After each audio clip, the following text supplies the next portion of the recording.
नमस्कार दोस्तों, SBI securities morning podcast में आपका फिर से स्वागत है। आज के पॉडकास्ट में हम निफ्टी और बैंक निफ्टी में क्या उम्मीद करें इस पर चर्चा करेंगे और साथ ही ऐसे कौन से सेक्टर्स हैं, ऐसे कौन से स्टॉक्स हैं जिन पर आपको आज के दिन और आने वाले कुछ सत्रों के लिए ध्यान केंद्रित करना चाहिए, उस पर भी बात करेंगे। अगर हम प्राइस एक्शन पर्सपेक्टिव से देखें तो कल सपाट शुरुआत के बाद निफ्टी को उस स्तर पर रेजिस्टेंस का सामना करना पड़ा और दिन का अंत उसने 0.7% की कटौती के साथ किया। बैंक निफ्टी ने निफ्टी के मुकाबले कल बेहतर प्रदर्शन दिखाया। अगर हम देखें डॉलर इंडेक्स को तो अमेरिकी डॉलर इंडेक्स जो है वह 100.30 आ गया है 102.50 से। तो ओवरऑल वहाँ पर भी हमने एक अच्छा सुधार देखा है और अमेरिका की जो 10 वर्षीय बॉन्ड यील्ड है वो भी सामान्य समय में अवधि में लगभग 5% की वृद्धि के साथ 3.79 से 3.95% की वहाँ पे भी रिकवरी देखी गई है।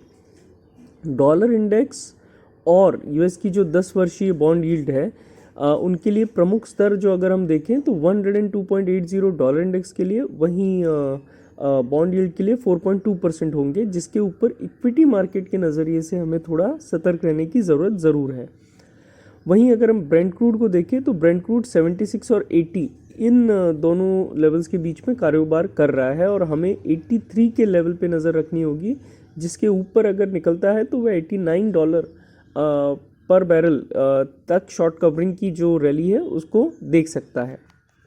बात करें S&P 500 की तो अगर हम S&P 500 को देखें तो उसने ओवरऑल उसकी ट्रेजेक्टरी जो अभी भी है वो बुलिश ही बनी हुई है, लेकिन डॉलर इंडेक्स और बॉन्ड यील्ड में जो रिबाउंड है उसके कारण पहले जो दिन है साल के उनमें वहाँ पे मुनाफा वसूली जो है वो देखने को मिली है। आगे बढ़ते हुए 4750 के ऊपर उम्मीद है कि वो अपनी सकारात्मक गति जो है वो जारी रखेगा और इसके 4840 और 4890 तक के लेवल्स की तरफ ऊपर जाने की पूरी संभावना यहाँ पे नज़र आती है। नेगेटिव नोट पर अगर हम देखें तो 4640 4650 एक बहुत इंपॉर्टेंट सपोर्ट जोन है और इंडेक्स जो है वो 4640 4760 इनके बीच में अभी कंसोलिडेट भी करने की कोशिश कर रहा है। बात करें निफ्टी की तो आगे बढ़ते हुए 21430 21450 ये एक इम्पॉर्टेंट सपोर्ट जोन के रूप में कार्य करेगा और जो रेजिस्टेंस है वो अब 21650 21680 इन लेवल्स पर बना हुआ है। 21430 से नीचे इंडेक्स जो है वो 21350 से 21300 के लेवल तक फिसल सकता है और आगे बढ़ते हुए अगर हम सकारात्मक पक्ष पर बात करें तो 21680 को पार करने के बाद 21850 और 21930 इस लेवल तक हमको जो रैली है वो कंटिन्यू होते हुए दिख सकती है। ओआई डेटा को अगर हम इसमें जोड़े तो 21550 और 21600 के स्ट्राइक में महत्वपूर्ण कॉल राइटिंग बिल्डअप देखा गया है। वहीं पुट के फ्रंट पर 21500 21400 इन दोनों ही पुट स्ट्राइक्स में ओपन इंटरेस्ट बढ़ते हुए नजर आया है।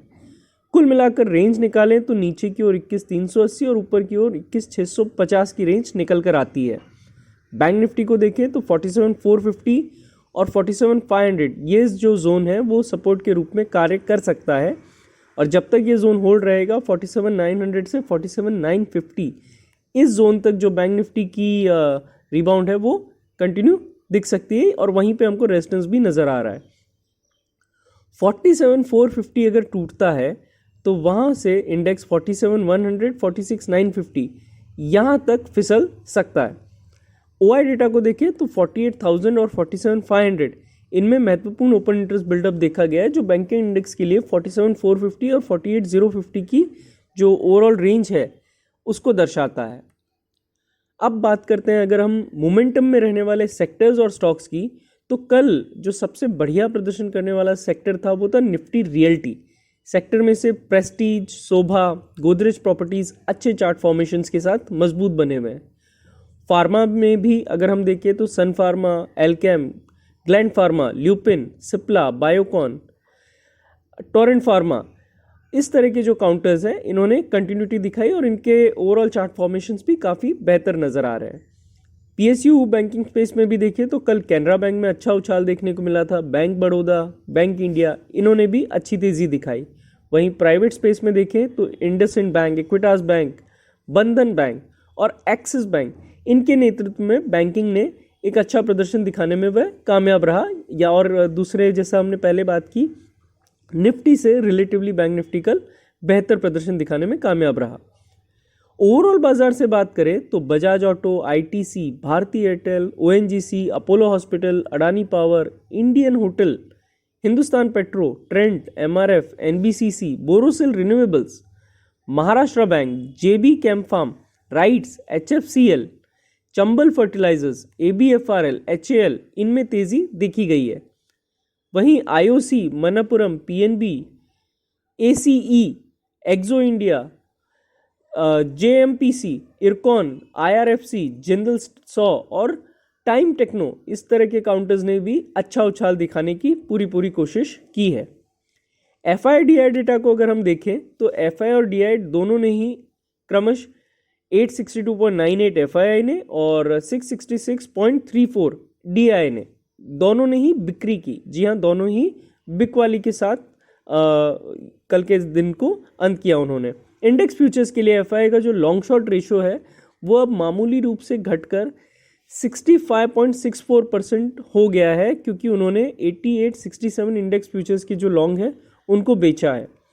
स्टॉक वायदा के मोर्चे पर अगर हम बात करें तो एफआई ने 39,235 कॉन्ट्रैक्ट्स बेचे हैं, जबकि ऑप्शंस के मोर्चे पर अगर हम देखें तो एफआई ने 1,72,373 कॉल कॉन्ट्रैक्ट, वहीं पुट के जो अगर हम नज़र दौड़ाएं तो 2,34,421 पुट ऑप्शन कॉन्ट्रैक्ट भी उन्होंने बेचे हैं। तो दोस्तों, आज के लिए बस इतना ही। हमारे पॉडकास्ट को नियमित रूप से सुनने के लिए और हमें इतना प्यार देने के लिए आपका धन्यवाद। Investment in securities market are subject to market risks. Read all the related documents carefully before investing.